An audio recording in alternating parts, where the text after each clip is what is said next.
Précédemment, dans l'aménagement du van, j'ai installé ma cuve d'eau propre et m'occupé de la plomberie avec la pompe à eau, les tuyaux, les raccordements, pour enfin avoir de l'eau au robinet et à la douche. J'ai également installé un système de filtration super efficace pour avoir de l'eau potable partout en Europe sans prendre aucun risque. Bon, c'est un très bon cru.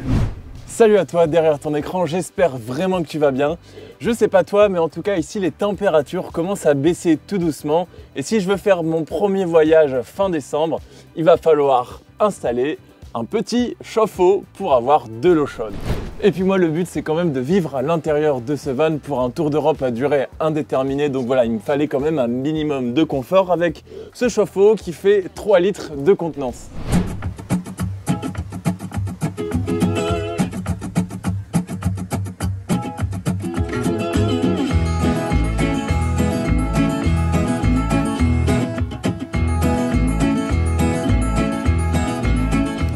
Bon, j'ai choisi un chauffe-eau de la marque Pullman, qui est une marque allemande, qui est vraiment toute récente, qui est en train de se développer.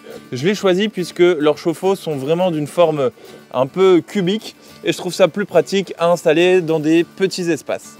Au niveau des caractéristiques techniques, rapidement, ce chauffe-eau fonctionne uniquement aux 12 volts et a une puissance de 180 watts.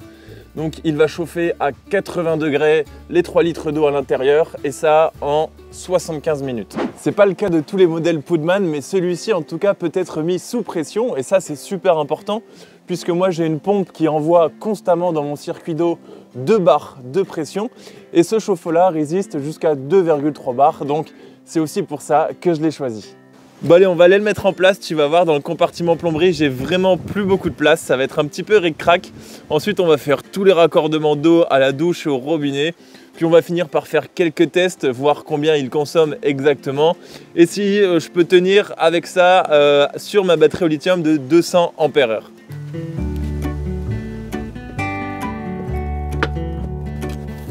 Bon alors...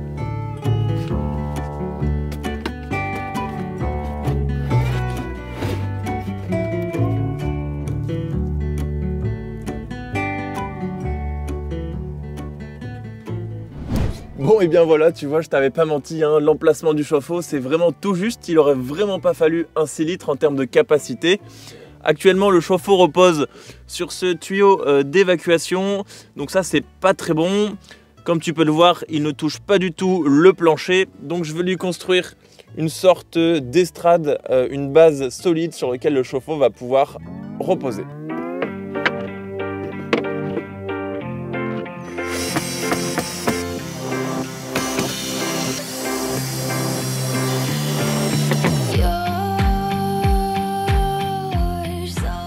Pour la fixation du chauffe-eau, Pullman te fournit 4 petites attaches à visser dans le sol et 2 énormes colliers de serrage.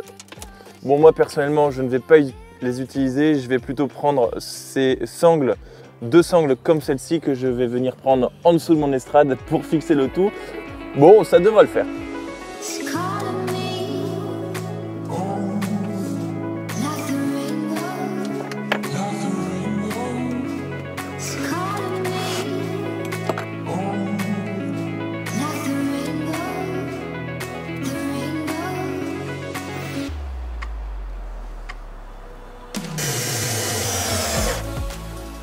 Ça y est, le chauffe-eau est bien maintenu par les sangles et quand je fais ça, on se rend pas compte, mais c'est tout le van qui se met à trembler. On va commencer par faire tous les raccordements des tuyaux d'eau entre eux. Petit rappel d'ailleurs, la dernière fois sur le schéma du circuit d'eau, on s'était arrêté ici avec l'installation du filtre à UV. Cette fois-ci, on va installer le chauffe-eau qui va prendre place entre le filtre et le robinet d'eau chaude. Alors, pour récapituler, on a ici notre tuyau d'arrivée d'eau froide qui est en provenance directe de notre filtre à UV, là-bas derrière. Donc l'eau froide arrive sur ce petit T et est déviée dans 2 directions. Il y a une partie de l'eau froide qui va aller dans ce tuyau-là pour aller au robinet, pour l'arrivée d'eau froide, ce qui est logique. Et la deuxième partie de l'eau froide va continuer son chemin pour arriver jusqu'à cette petite vanne d'arrêt. Et ensuite, elle va continuer pour arriver jusqu'au chauffe-eau sur l'entrée d'eau froide. Attention, petite remarque quand même, entre cette vanne de coupure et l'arrivée d'eau froide de mon chauffe-eau, j'ai décidé de placer ce petit accessoire qui n'est pas du tout indispensable, mais que j'ai quand même décidé d'installer. C'est un pré-mélangeur d'eau. En fait, si tu veux, le chauffe-eau va chauffer l'eau à 80 degrés et va l'envoyer directement au robinet. Alors imagine que je ne fasse pas attention et que mon mitigeur soit réglé sur l'eau chaude. Eh ben, j'aurai de l'eau chaude à 80 degrés qui va couler à mon robinet ou à ma douche. Et je trouve que ça peut être assez dangereux. Et il y aura donc des risques de brûlure. D'où l'intérêt de mettre ce pré-mélangeur. Comme son nom l'indique, il va pré-mélanger ton eau chaude à 80 degrés avec de l'eau froide. Ce qui te permettra par exemple d'avoir dans tes tuyaux de l'eau à 45 degrés, si je le règle ici à 45 degrés. Et donc au robinet, de l'eau à 45 degrés. Comme ça, je n'aurai pas de risque de brûlure et ce sera quand même, je trouve, beaucoup plus pratique en termes d'utilisation. A few moments later. On fait passer le câble d'alimentation du chauffe-eau par en dessous pour le retrouver là-bas au fond. Le moins sera connecté directement à mon porte-fusible, tandis que le plus, lui, sera connecté via ce domino à un interrupteur pour mettre en route le chauffe-eau. L'interrupteur en question, le voici, c'est un interrupteur à voyant, super pratique pour savoir si du coup le chauffe-eau est en train de chauffer ou pas. Par contre, il ne matche pas avec mon bloc prise puisqu'il me fallait un interrupteur spécial qui puisse résister à une forte intensité, donc là en l'occurrence 15 ampères pour le chauffe-eau. Il va venir prendre place juste ici.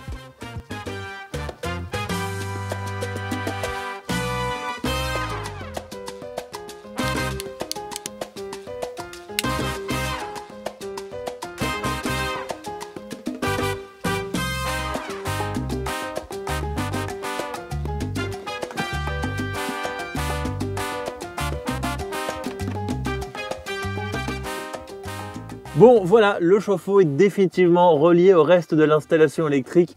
J'ai plus ou moins bien organisé tous les câbles là qui traînaient en direction de mes jauges à eau ou bien du bloc prise là-bas au fond d'interrupteur. Et maintenant, ça va être le moment fatidique puisqu'on va remettre sous pression tout le circuit d'eau.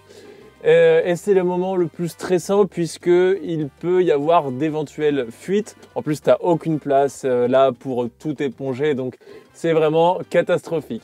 On peut pas dire, mais la plomberie, c'est pas ce que j'ai préféré faire dans cet aménagement. Pour moi, c'était vraiment l'électricité ou la construction des meubles. Mais alors, la plomberie, c'est un grand non. Mais bon, il faut y passer. Maintenant, ça y est, c'est quasiment terminé. On remet tout ça sous pression et on croise les doigts. Je peux rallumer la pompe à eau.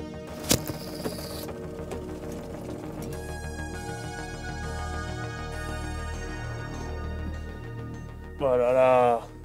Si je laisse le robinet en dehors de l'évier, ben voilà, il y a tout qui a coulé par terre. Pourtant, j'étais sûr de l'avoir mis en position fermée, mais c'est pas le cas. Bon, pour le moment, rien de nouveau, pas de fuite, mais c'est normal puisque j'ai pas encore ouvert cette vanne là pour laisser passer l'eau dans tous ces tuyaux et remplir le chauffe-eau. Donc c'est ce qu'on va faire tout de suite et la pompe va se remettre en route. Alors là, c'est vraiment pas bon signe. En fait, j'ai de l'eau qui coule, mais ça vient de mon clapet anti-retour. C'est pas un problème qui est de ma faute, mais le clapet anti-retour fuit au niveau de la jointure juste là. C'est pas cool du tout. Je t'avoue, j'ai un petit peu paniqué, mais ça va. Plus de peur que de mal. Ça y est, c'est réparé, enfin c'est revissé, et là, tout est nickel.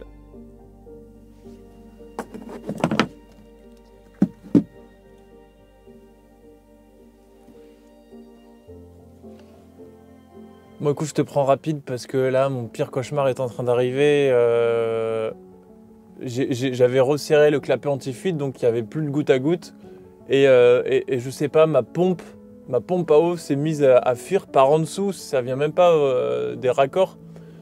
Alors que je comprends pas, puisque je l'avais fait fonctionner pour mon filtre et avant ça, et tout allait bien, il n'y avait pas de fuite, donc je comprends pas. Et il y a également un problème avec mes vannes d'arrêt. Qui s'affiche là maintenant, elle résiste pas, j'ai l'impression, à la pression, ça fuit très légèrement. Donc bon, c'est deux gros problèmes, franchement, j'en ai marre. J'en ai marre de la plomberie. J'avais tellement envie en plus de faire fonctionner, de tester mon chauffe-eau, mais bon, c'est pas possible pour le moment, c'est pas possible.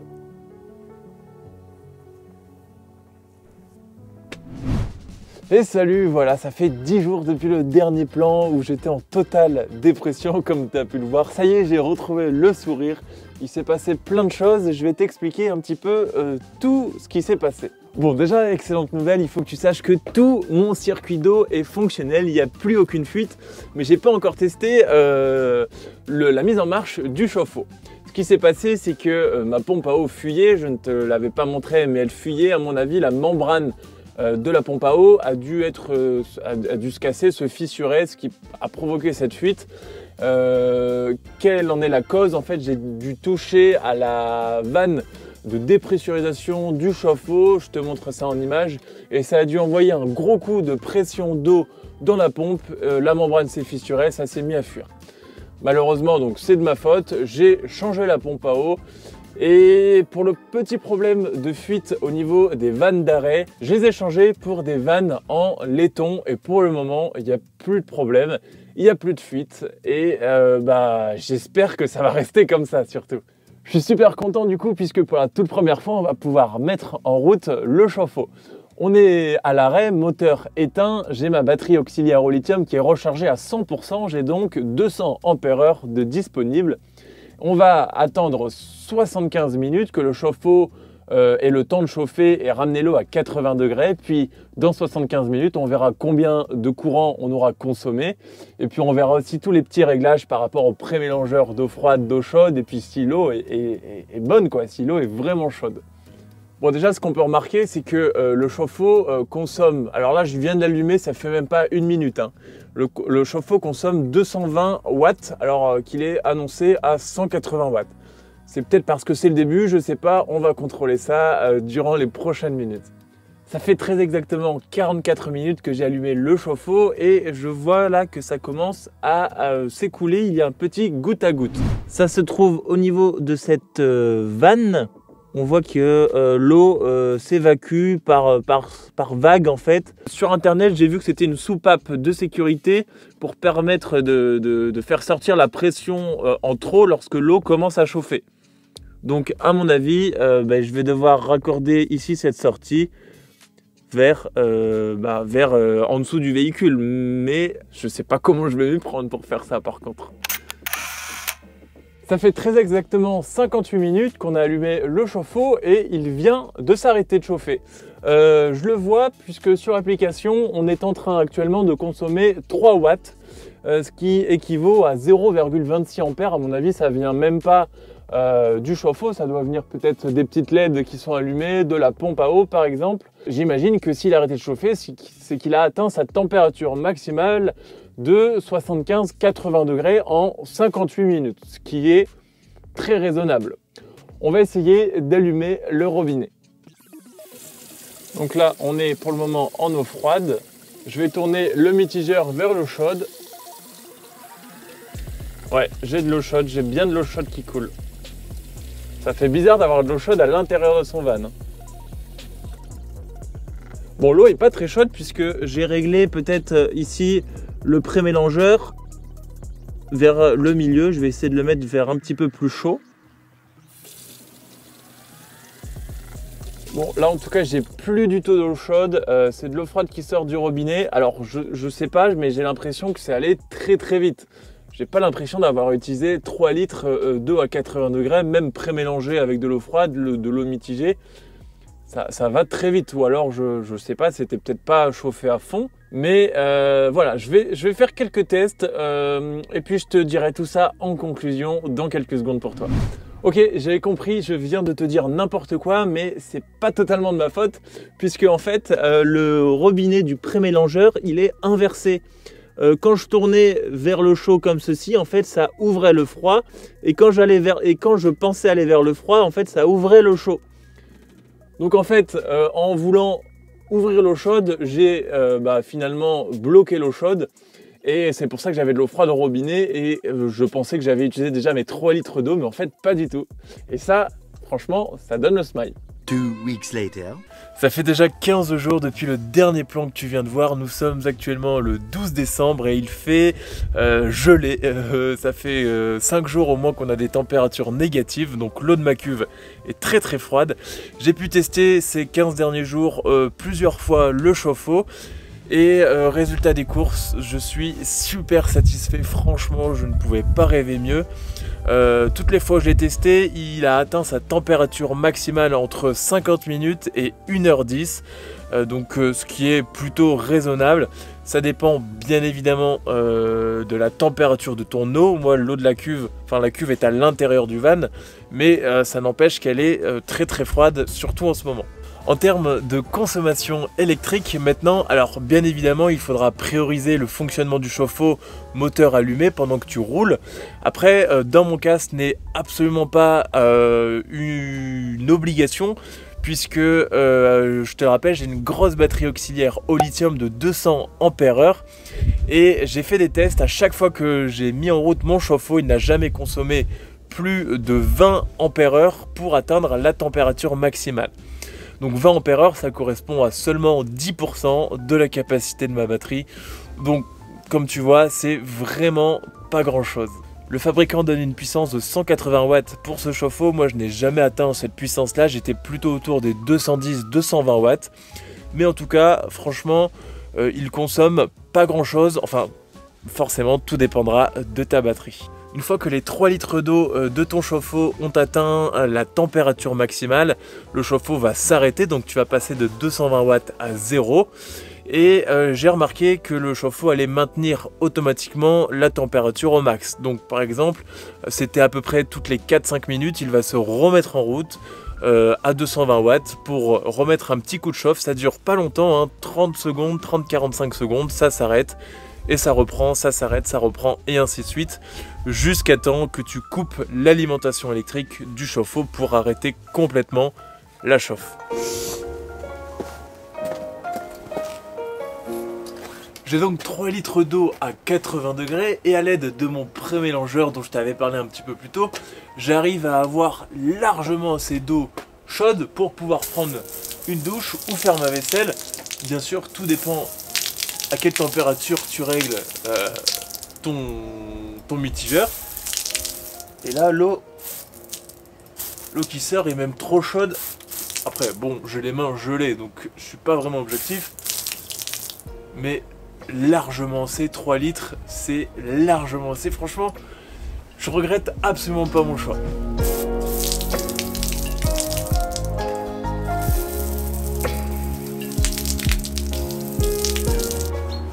C'est juste un petit peu dur au début de trouver la bonne température, c'est assez sensible au mitigeur.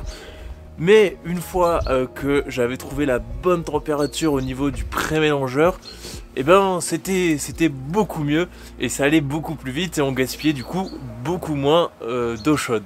Si tu envisages d'investir dans un chauffe-eau pour ton van, j'ai réussi à marchander un petit code promo de 50 € sur tous les chauffe-eau Podman sur leur site. 50 € avec ce code promo qui s'affiche à l'écran, en sachant qu'ils ont plein de chauffe-eau différents, 3 litres, 6 litres, 8 litres, 10 litres, des chauffe-eau 12 volts, des chauffe-eau 220 volts, des chauffe-eau qui font les deux 12 volts et 220 volts, des chauffe-eau qui chauffent l'eau avec l'aide de ton chauffage autotherme par exemple. Donc voilà, 50 € avec ce petit code promo. Si tu as la moindre question, bien évidemment, n'hésite pas à me les poser en commentaire, j'y répondrai hyper rapidement. À l'heure où je tourne cette conclusion, nous sommes lundi et je pars dimanche pour mon premier voyage dans un pays nordique. J'ai toujours pas dit où, je laisse le suspense et on se retrouve très très vite pour cette aventure que je devrais normalement documenter sur YouTube. A très vite, d'ici là, porte-toi bien, salut.